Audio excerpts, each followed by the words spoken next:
Alors le projet EOL, c'est le prolongement de la ligne E du RER qui jusqu'à présent s'était arrêté dans le centre de Paris et le nouveau tracé permettra de suivre jusqu'à Mantes-la-Jolie.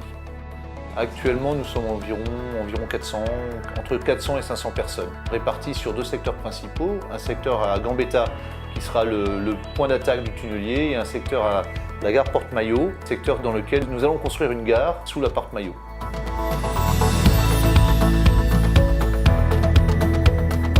Ma demande était essentiellement de se substituer à tous les process qui génèrent du papier. La gestion d'un papier est longue. Il faut rentrer au bureau, il faut l'écrire, il faut la signer, il faut la scanner ou fabriquer un bordereau de diffusion.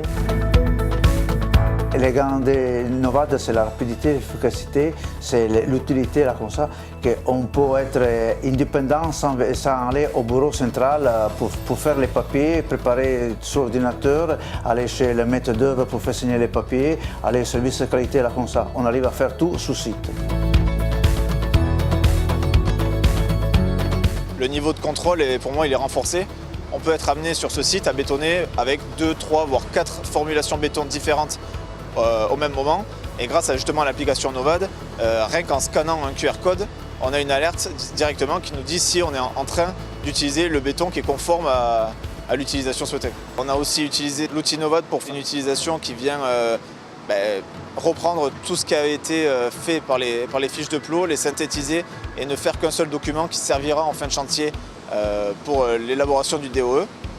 Et enfin, donc, on a développé une 4e partie qui met en relation Novad avec le système BIM et la maquette numérique 3D du projet et qui permet, après réalisation de tous ces contrôles sur les différents plots bétonnés, d'intégrer ça directement à la maquette numérique.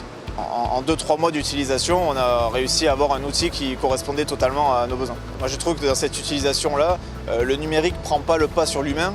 Là, on va dire vraiment le numérique aide aussi l'humain à procéder à toutes les vérifications qu'on doit faire chaque jour.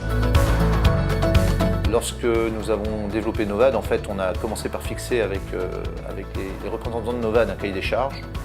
Et en fait, ce dont on s'est rendu compte, c'est que ce cahier des charges a été absorbé par Novad, mais avec une déconcertante simplicité. On ne fera pas du béton avec Novad. Par contre, on se libérera beaucoup de temps pour mieux faire du béton.